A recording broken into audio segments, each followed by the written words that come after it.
Welcome to Sewing with Threads, the monthly podcast by the Threads magazine staff. I'm your host, Threads editorial director Sarah McFarland, and I'm joined by the Threads editors.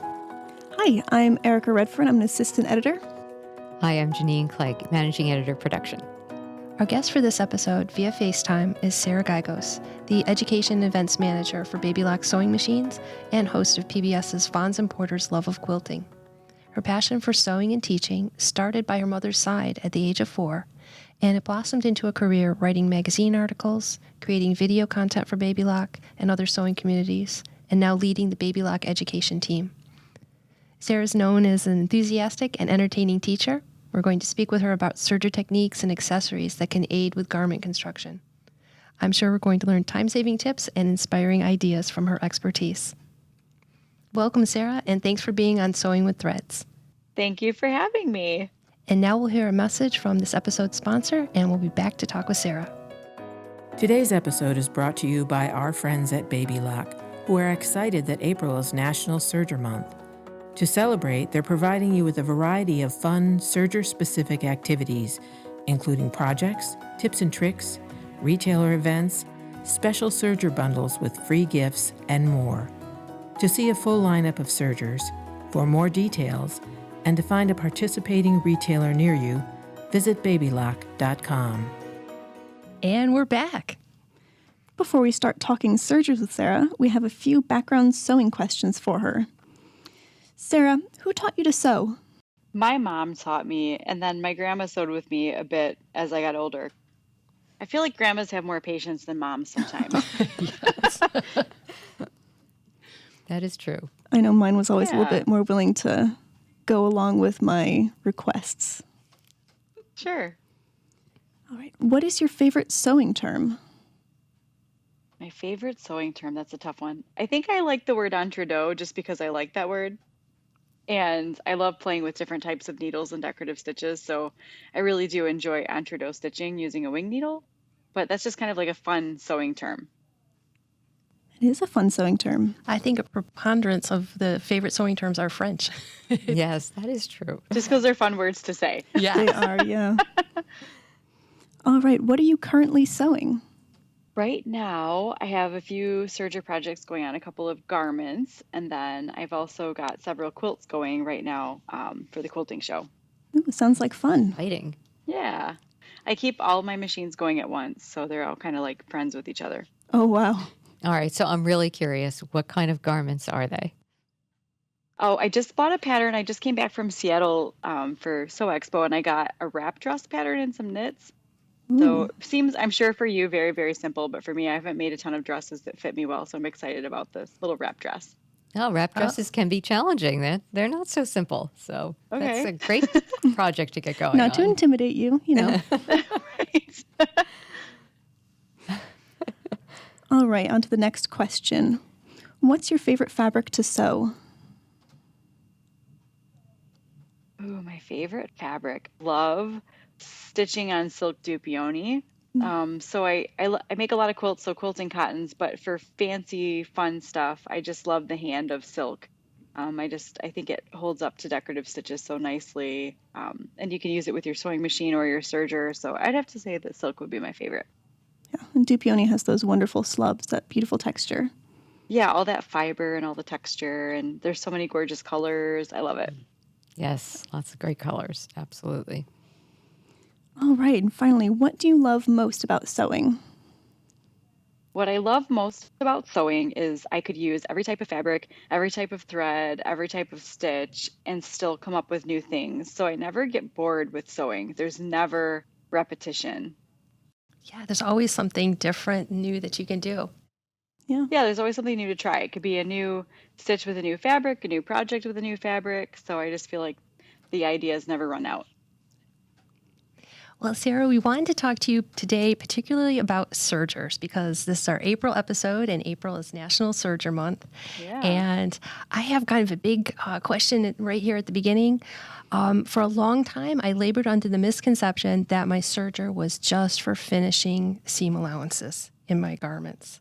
And I feel that you're probably a good expert to help dispel that notion. Yeah. So sergers do two different things, right? So there's the overlock stitch, which does finish those edges. It'll cut, it'll sew, it'll finish the edge. So it makes your sewing machine stitches like do triple duty. So, but you can also do cover stitch, which is a lot of fun. That's what you find on your hems a lot. You can also use all of those beautiful decorative stitches with so many different threads that are out there to create, more creative hem finishes. Instead of doing a standard cover hem, why not throw a wave stitch on it with beautiful threads? And you can use them for more than just garments too. You could bring it into quilting. I've made quilts on my serger. You can bring it into your home deck projects. Anything that you want to be able to use threads that are too thick to go in the needles of your sewing machine, you put them in the loopers of your serger, so you can use it for literally anything. You have a question about that, Erica, don't you? I did. I was curious about the variety of serger threads as compared to sewing machine threads. Mm-hmm. And I have a serger at home. I don't know a ton about it. I haven't had a chance to really dive into it, but I know that the loopers have a very small hole. So I wondered about getting some of those thicker threads in there. Any methods for that? Great question.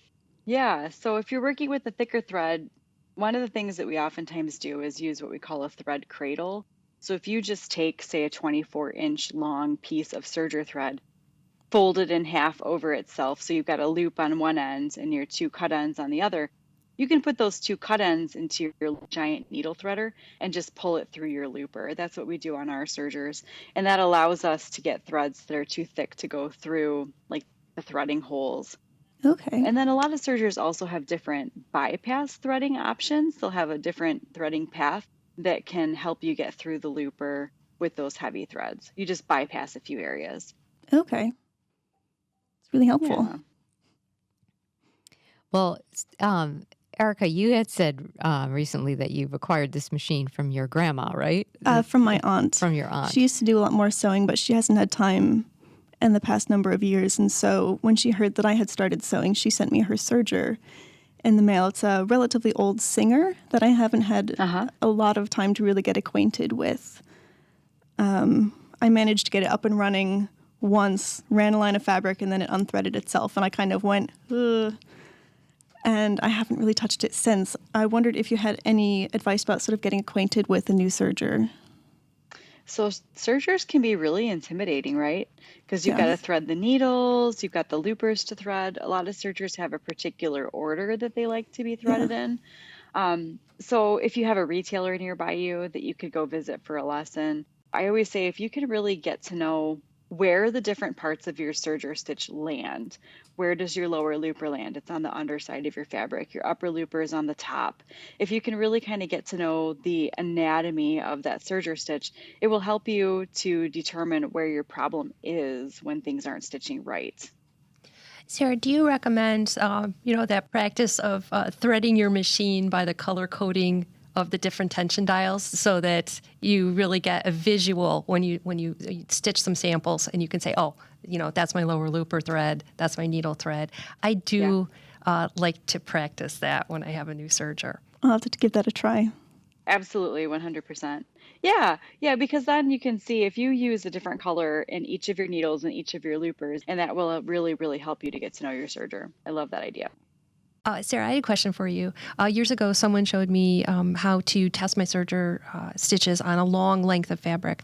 About how many inches would I need to stitch to see the result of changing the tension on my machine? So I'd say probably, 6 inches-ish, because your blade cuts about an inch ahead of your needles, and then your foot extends a half inch or an inch behind the needles. So if you give yourself several inches, that will give the serger time to catch up to your changes, bring some of that fabric out behind the needles. And then if you have a pen and you're working on light colored fabric, you could just kind of take notes based on what your stitch settings were and the type of fabric that you're working with. Maybe put them in a notebook. I absolutely do that. Years ago, I got these giant sheets, or maybe they were curtains. It was from Goodwill, and they're almost paper-like, and they are so easy to take notes on when I practice different things. Absolutely. That's a great idea. A lot of us keep a notebook handy by the serger with all those different settings for our serger, different things we've tested. So, Sarah, I have a question for you. A lot of serger owners talk about the hassle of threading their machines. And in fact, I've heard even people in this office here say that, they haven't used their serger because they're kind of dreading threading the machine. So what kind of advice do you have for them to get over that problem? Is it okay if I say buy a baby lock? So what's I the say that just because advantage? they're the easiest to thread. And, we have air threading loopers. The paths are really easy. The tensions are automatic. And I always laugh because I always instruct in my classes with our sergers, if you drop one thread, you just rethread that one thread. You don't have to rethread the whole entire machine, because with a lot of sergers, they have to thread in a particular order, kind of light a candle, say a prayer. Right. All right. So for people who are more beginner, can you describe a little bit what the benefits and the differences are between a 3-thread and a 4-thread serger? So I would say the difference is durability. A lot of your sergers that have a 4 or maybe 5 threads will allow you to combine overlock and cover stitch. So you'll have an overlock, which gives you that cut finished edge, and then one of your cover stitch needles for durability. And that's nice in, say, the rise of your pants to have that extra durability in your seam. And then there are other times where you don't need that. So a 3-thread, where you have that finished edge, you don't necessarily need 2 rows of needle stitching. You can kind of conserve your thread use there. And a 3-thread is also a really fun place to use decorative stitches for a beautiful, fancier finished edge. Okay, good. But any overlock, any serger leaves you with a lot of threads. What do you say to someone who says there's a lot of bulk in those seams? I'm not sure I want that on my fabric. How do you deal with that? Most serger threads are a 40 weight, so it's a fairly lightweight thread.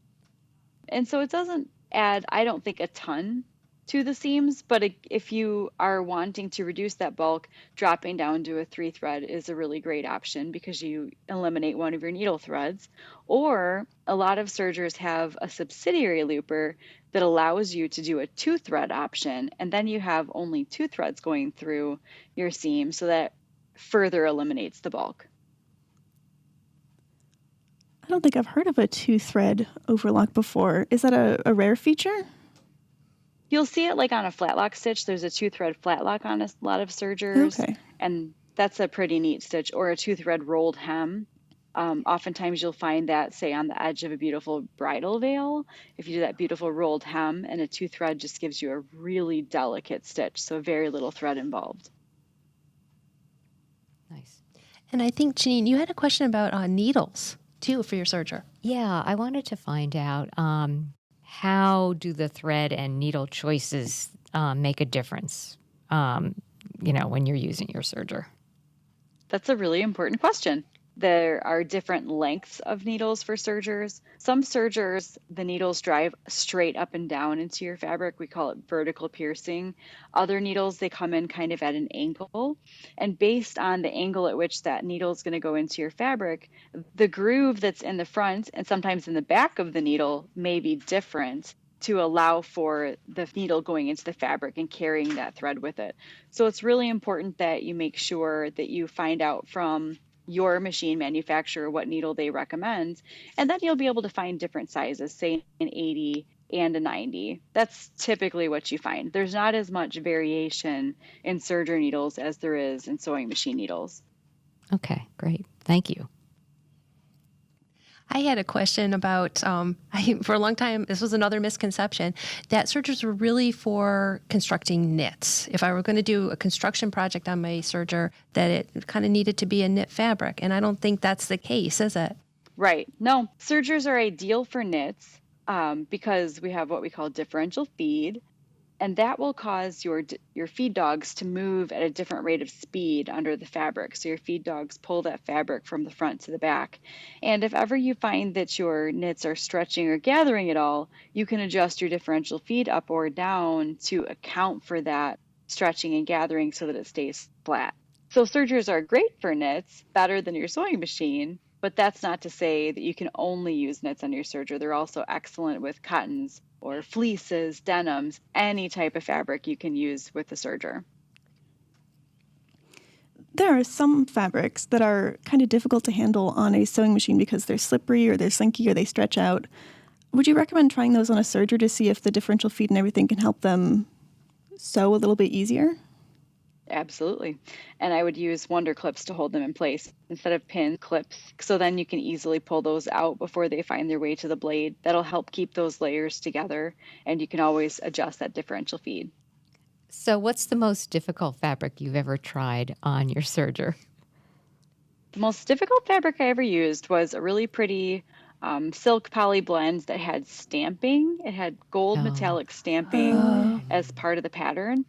And every time my foot hit that metallic stamp, it kind of paused, like it didn't feed well. Needed a Teflon foot, so it was coated with Teflon on the bottom to allow that to feed through. I also did a tutu once for one of my daughters that had little metallic sparkles in it, and those like wrecked my blade and my needles. I can imagine. Guess you had to replace your needles. Sarah, what are some telltale signs that your blade needs to be replaced on your serger? Great question. So signs that your blade needs to be replaced would be if your fabric looks, I want to say spiky, like you'll see where it just doesn't cut evenly. And you'll really protect your blade if you don't put pins up to the blade. Don't ever sew over a pin with your serger, and you and your blade will get along just fine. But if it's not cutting smoothly and evenly, it's time to replace it. I know when we were talking before about what we were going to talk about on the episode, you mentioned that there were some great serger accessories that could aid in garment sewing. And I saw you install a zipper with a cording foot in one of your videos. Could you tell us about that accessory and maybe some other ones? That's my very favorite serger accessory. I'm glad you asked about that. So we have like 30 different attachments for our sergers, and you'll probably find for any brand there are lots and lots of them. The cording foot's called the cording foot, but it's also the greatest way to install a zipper because the teeth of your zipper go right in the groove for the cording. So it's really fantastic to work with. Other accessories that I like, you'll find clear feet and open toe feet that make visibility better. You'll find a curved foot because the standard foot on your serger is probably pretty long and heavy, and it puts a lot of downward pressure on your fabric.